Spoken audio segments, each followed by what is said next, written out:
घर में शादी होती है, हर परिवार में ऐसा होता है, शादी होती है तो शादी के समय आपने देखा होगा, मैंने बहुत बार देखा है कि हमेशा एक अंकल जी होते हैं जो कोने में बैठ जाते हैं और अपना छोटा सा दरबार लगाते हैं कि नहीं? होते हैं ना। जो भी बोर हो रहा होता है वो कहता है कि भाई सुनूं मैं अंकल जी क्या कह रहे हैं, जाके सुनते हैं कि अंकल जी क्या कह रहे हैं, आज कुछ ना कुछ नया तो लाएंगे। और अंकल जी सबको अपना ज्ञान देते रहते हैं, देते हैं कि नहीं, है ना?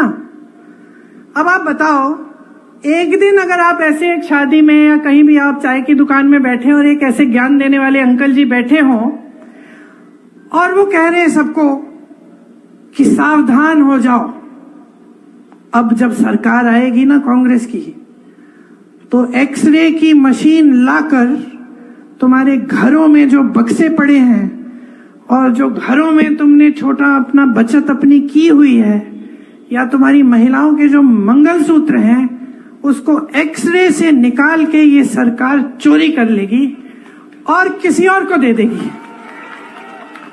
हंस रहे हो ना? मान लो किसी चाय के दुकान में या किसी शादी में किसी ज्ञान देने वाले अंकल ने ऐसी बात कह दी हो तो आप क्या कहते? आप कहते कि भाई आज तो अंकल ने बहुत बड़ी बात कर ली, खूब गहरी साजिश निकाल दी। हंसते ना? हंसते कि नहीं हंसते? आप कहते हैं कि क्या बकवास कर रहे हैं यार अंकल, कुछ नया सोचो।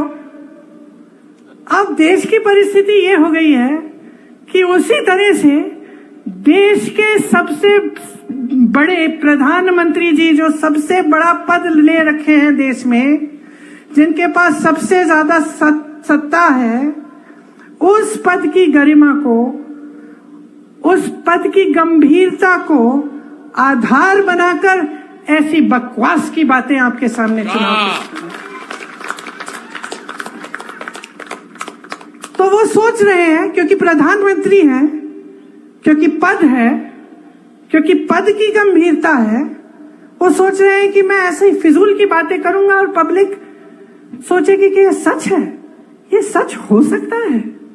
आप सोचिए, ये सच हो सकता है कि कोई ऐसा राजनीतिक दल सरकार बनाएगा जिसमें एक्सरे लेके आपके घर के अंदर घुसकर आपके गहने निकाल के किसी और को दे देगा?